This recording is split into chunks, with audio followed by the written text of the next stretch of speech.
পরের দিনে মন্ডল হাই রে রহিম মিয়াকে কি করে রে, ঘরের ভিতর আটকায় তারে গ্রামের কেউ না জানে রে।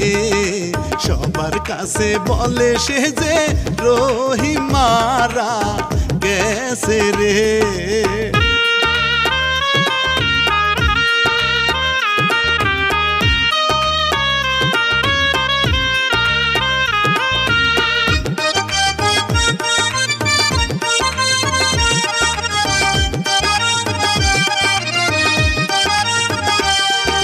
লাশের কথা জানায় তারে বলে পানিতে ডুবে মরছে রে। সবাই মিলে খুঁজে তারে পায় না কিন্তু খুঁজে রে। মায়ে কাঁদে বোঝে কাঁদে কোথায় তারা যাবে রে।